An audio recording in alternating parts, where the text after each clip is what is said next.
Hello, everybody. So nice to be here. I'm so excited. I'm excited to talk back to school. I'm excited to talk ELA. And I'm sad that summer is coming to a close, but I'm also happy because it means getting back into my classroom and with a whole new group of students. And this year I actually get to teach my own daughter. So that'll be a new and interesting phenomenon. So this is ELA from day one, sort of how do we create a culture of readers? It is what I am very passionate about and what I love doing. So I'm very excited to share with you all tonight. A little bit about me. So I'm here in Ypsilanti, Michigan. I live in Ypsilanti, but I teach in Ann Arbor. They're sort of like sister neighborhoods. I always compare it like Brooklyn to Manhattan, right? Ipsy is the Brooklyn to Ann Arbor's Manhattan. So smaller town, a little bit more artsy, but I work in Ann Arbor, work and teach. I teach mainly eighth grade ELA. I teach the entire eighth grade population at my school, and I also have one section of sixth graders. So I kind of see the gamut of the middle school range.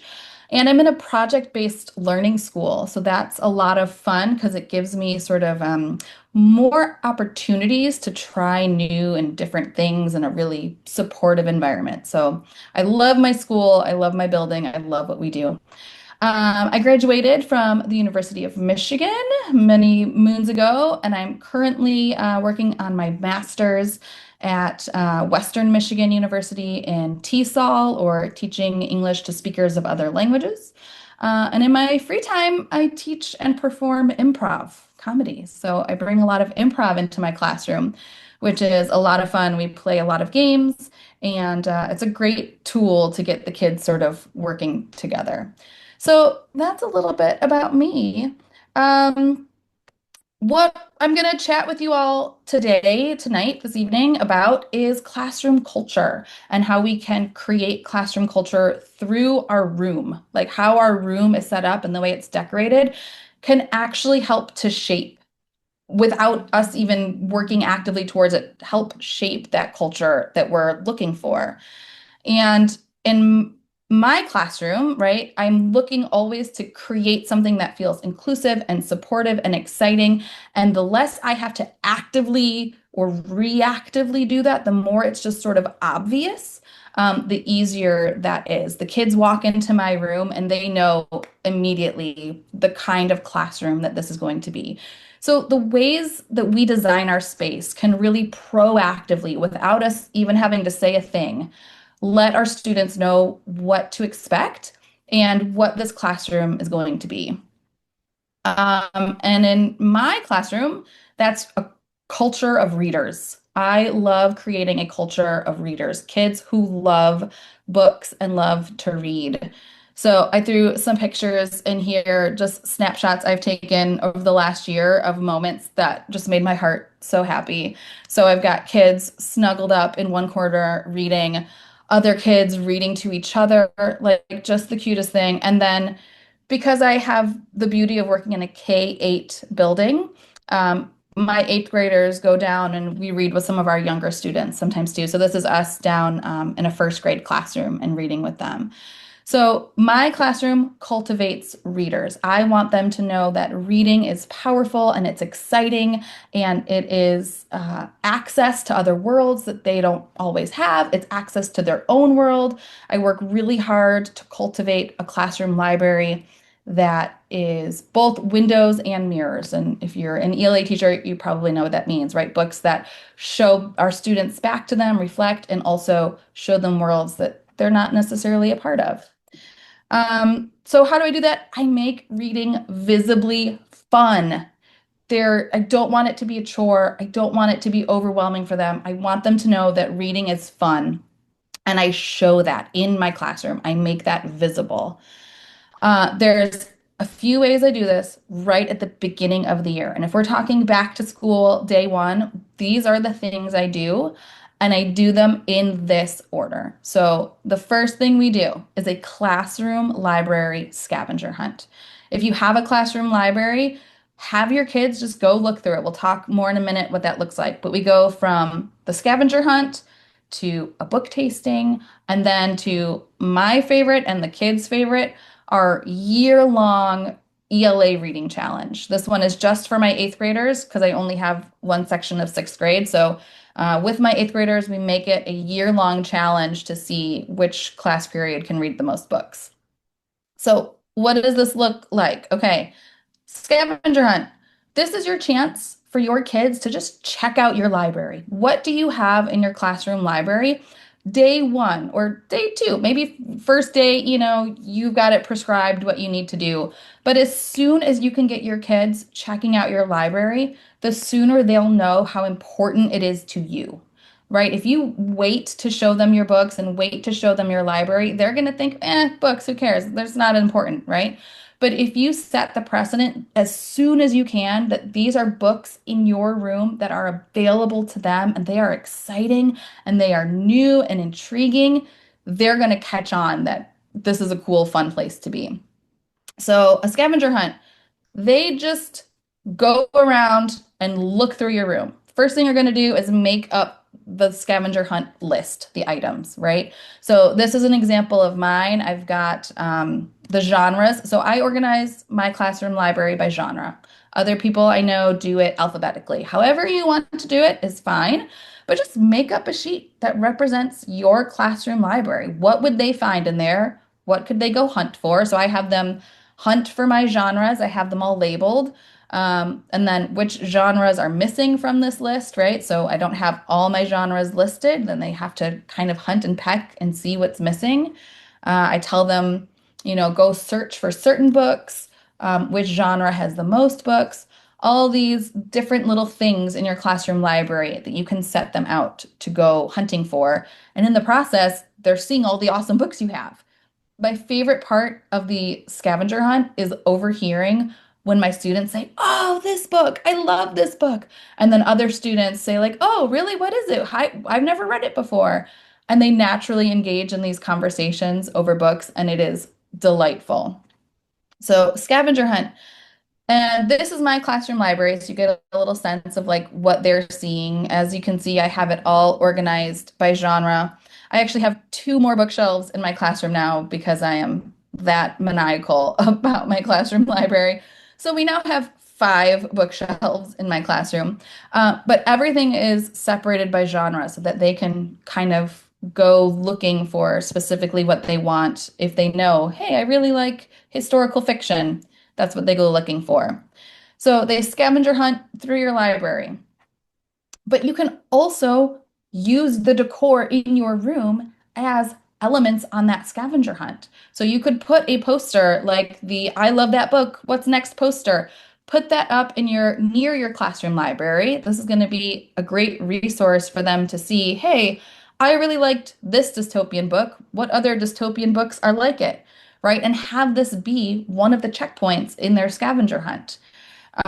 They can start to associate your decor with your values, especially if you're actively drawing them to it. So if you're making them hunt out these things in your room, the things up on your wall, the way your library is organized, they're going to start to piece together what's important in this space, right? The values in this space. So that is the classroom library scavenger hunt. We do that for about 25, 30 minutes. Right when we're done scavenger hunting, we've just kind of looked all around the classroom library. We've gotten a sense of where things are. The next step is a book tasting. If you've never done a book tasting before, I highly recommend. This is great for those days, especially if you're in secondary. Sometimes you have like a day where no instruction is going to happen. Maybe there's a field trip or an assembly and it's going to chop up your day, and you're not going to be able to get through a lesson. Make that a book tasting day, right? It's kind of a wasted day anyway, but give them this opportunity and it's no longer wasted. So, a book tasting, it's just an opportunity for them to sample the books in your classroom library, right? Now they've seen where they are. Now they get a chance to actually read through them a little bit and see what's in there without worrying about commitment, right? You're not telling them you have to check this book out and keep it for 2 weeks, or you have to read 3 chapters of this. They can read a couple pages. They can read the back cover. However they want to sample your books is a-okay. And for this one, I also make a quick little worksheet for them just to help sort of focus what they're looking at. So they're not just like holding up a book and then, okay, I tasted it, I'm setting it aside. So I keep this also so that they can track which books they're interested in. And when they turn it in, now I have a record of which books they're interested in, both for when they come to me and they say, "Oh, Miss Davis, I don't know what to read." I can pull out their sheet and say, "Oh, well, you were really interested in the Hunger Games when we did our book tasting." Or I can look at it and say, "Well, you were interested in the book or the Hunger Games during our book tasting. Here are some other books that go along with that." So in our little worksheet, we have what do you notice? And I have some questions here that they can peruse and answer. What do you notice about the cover or the summary or the characters if you're like kind of flipping through and actually reading? What do you wonder as you've read a couple pages? And then what's your rating, right? And I give them a little rating scale. So then they can hold on to this, I can hold on to this, and now we know kind of where to focus when we're doing our independent reading throughout the year. So these are the first two activities that we do. And right away, my kids know, like, oh, books are a big deal in Miss Davis's class. Like, we are going to be reading in this classroom. After we do our scavenger hunt and we do our book tasting, then we do the most fun part of the whole year, and that is the ELA book challenge. Like I said, this one I do for my eighth graders. This is the actual sign that I have posted in my room right above where it is. But I mean, we know that things are more fun if we gamify them, right? If we make them exciting and enticing. So I gamified independent reading. This is specifically for their independent reading. And I tell them it does not even have to be like a paper book. It can be a lot of my kids read online, like read on Sora. If your kids use Sora, they read on Sora. That counts. Audiobooks, that counts, right? Anything that they're taking in independently counts towards this game. Okay. So how does it work? I have paper chains in my classroom, one for each class period. I have three periods of eighth graders. So I have three different paper chains and I do them three different colors just for ease. And so it looks cute. And basically for each book that the kids read, they just add a link to that class's paper chain. So at the end of a predetermined time period, our school runs on trimesters. So that's really easy for me. We break it up in three trimesters. At the end of that time period, whichever class has the most links on their chain wins a prize of their choice, right? My kids always choose a potluck. Eighth graders love to eat snacks. So this was from 2 years ago and from last year. They always choose a potluck. And when their class wins the reading challenge, they pick what that prize is within reason, right? I'm not taking them to Cedar Point, but whatever party we can have in our classroom, that's what we do. Um, and here are the requirements. So yes, it can be sort of in any format, but no, you can't read The Cat in the Hat 20 times and add 20 links to your class's chain, right? So it has to be a minimum of 100 pages. It can be a graphic novel, it can be Anna Karenina. I don't care, but it has to be a minimum of 100 pages. Every 250 pages equals a new link because I have a lot of kids super into those big, thick fantasy books, right? And there's like 700 pages in there. And they're like, really, Miss Davis, this is really only one link? No, it is more. That is a ton of pages. So every 250 pages, throw another link up there. And then on their little strip, on their link, they're going to write their name, the name of the book they read, and a one sentence summary or review. So that way, when kids are coming to me and they're saying, Miss Davis, I don't know what to read, I send them to our ELA book challenge. I say, go check the links. What have other kids read? What did they like about it? What was it about? So it's another way to sort of keep their minds constantly churning about what could my next book be, right? Um, this is an example of our chains. This first picture is really fuzzy because I pulled it from a video. I realized I didn't have like a good straight on picture.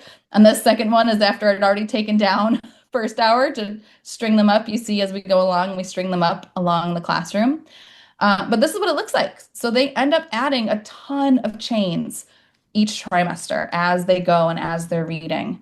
Um, Last year, oh, here's more pictures of it strung up around the room. So a beautiful thing about this whole game and this whole challenge is after you've reached that predetermined time period, maybe for you it's a couple months, it's trimester, whatever it is, um, hang those chains up.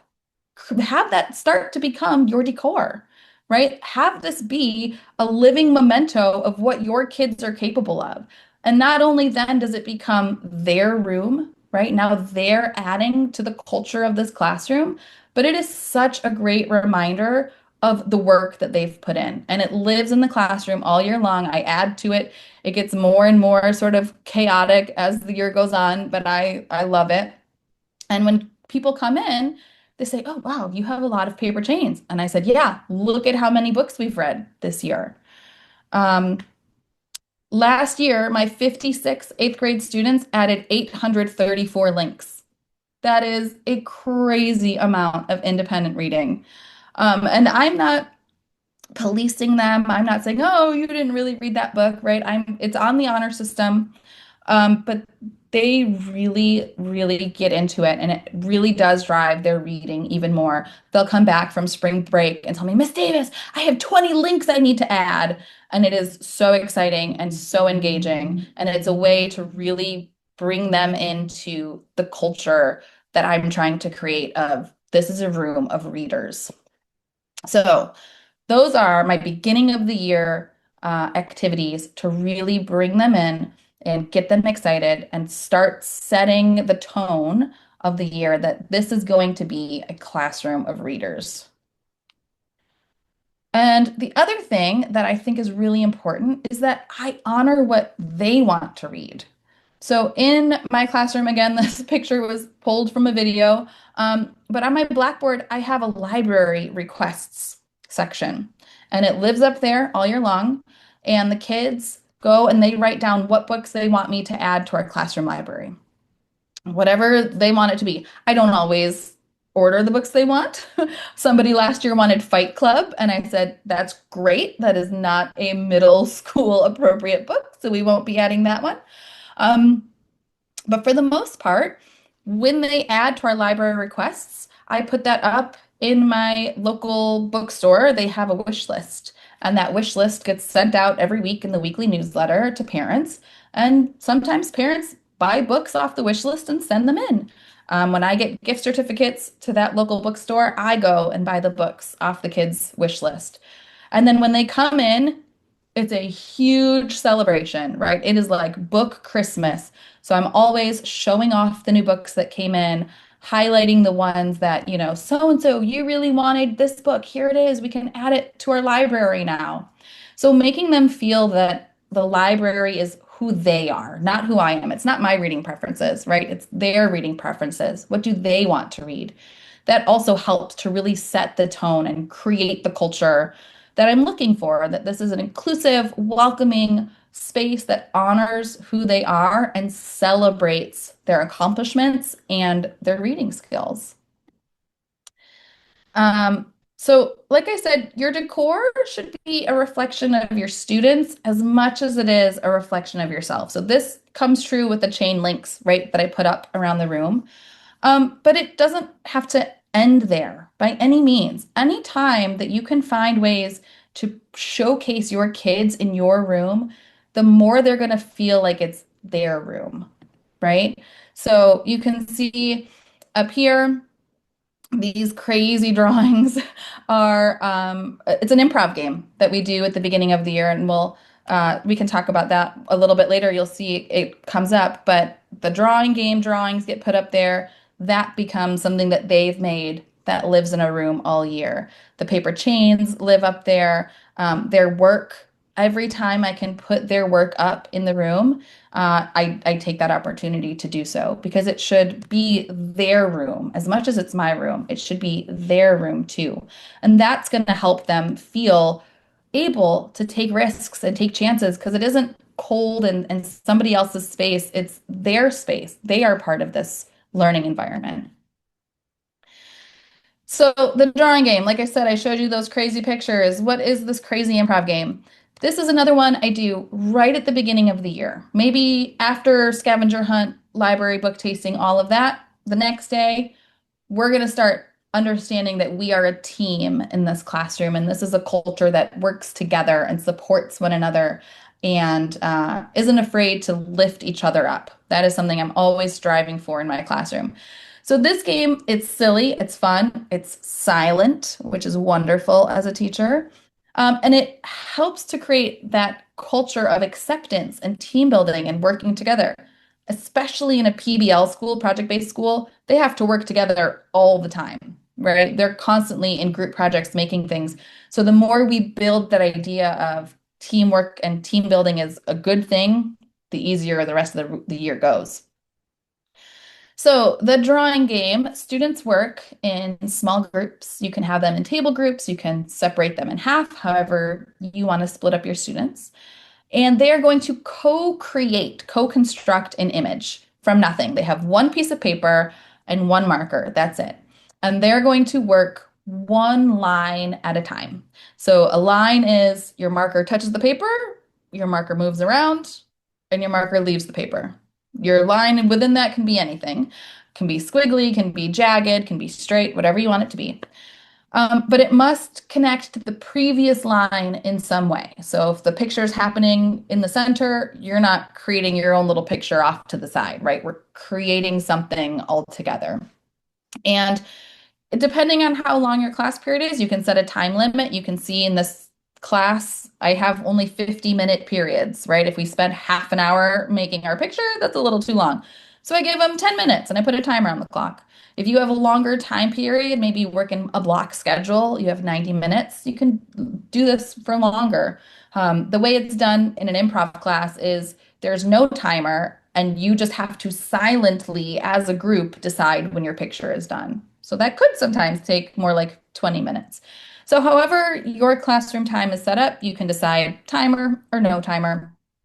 They work silently so that they can't introduce judgment. They can't say, no, no, no, that's supposed to be an eye, or, oh, don't forget the petal on this flower, right? Because they're working silently without telling each other what they're making, they end up creating some really kooky images, right? So as you can see, all of these pictures started out as nothing, just a blank piece of paper, right? And somebody made a line and then somebody added to the line and on until we got these crazy things, right? And then those pictures end up becoming our classroom decor and they live on the wall all year. And the times when they're struggling to work together or support one another or be supportive or be accepting, I just point to those pictures and I'm like, hey, we could do this on day 3. How come we're not doing this on day 92? Right. And I use that as a tool to bring us back to what our values are. So the things in our room can really work as anchor points to help us draw back to the culture that we want to have. Another thing you can use decor is content, right? It doesn't have to just be there to look pretty or be there to, inspire people to act well. You can have it used to actually create your norms, right? So you can use a poster that would maybe be a rule and use it as a jumping off point for the rest of your shared norms. So maybe day 3, day 4, whenever it is in your classroom that you create norms or share norms or whatever it is, you can use your decor to jumpstart that, right? So have a poster that has your norms on there, or like this Shakespeare one from Teacher's Discovery, turn off thy phone. Use that now to discuss, okay, what else do we feel needs to happen in this classroom to be safe and supportive and welcoming? Have them create their own little posters, maybe in the same style, maybe in different art styles, maybe using other famous authors, whatever it is. Vote then on the norms that they think are the most important or want to be adopted by the whole class, and then put them up, right? Anything that you can put up in your classroom that your students made, the more they're going to feel bought in and wanting to adhere to what they're doing. So once you have all these posters, put them up in your room.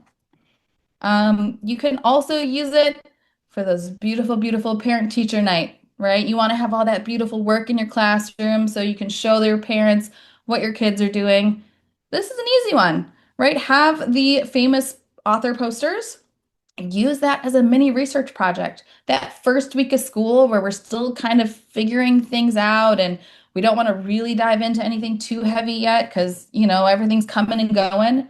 Having a mini 1 week long research project that can then create artifacts to show parents and admin is a beautiful thing.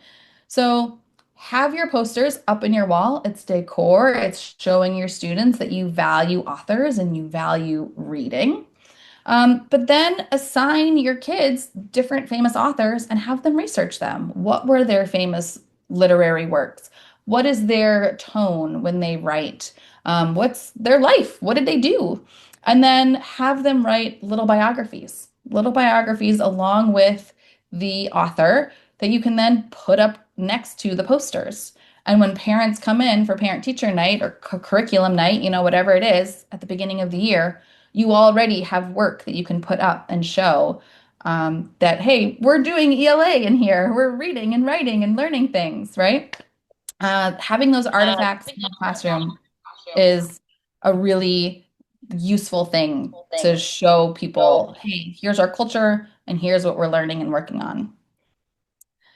So my kids come in, even kids that aren't mine come in and say, my room feels like a hug. I have had students come in and say, my classroom just feels so cozy and warm and welcoming.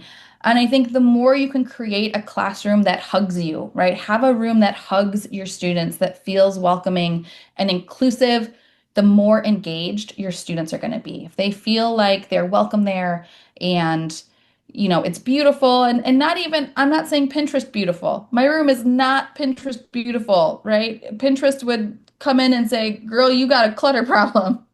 But my kids love it and they feel safe there and they feel supported and they're willing to put out hard work because they're in a space that feels warm and comfy to them.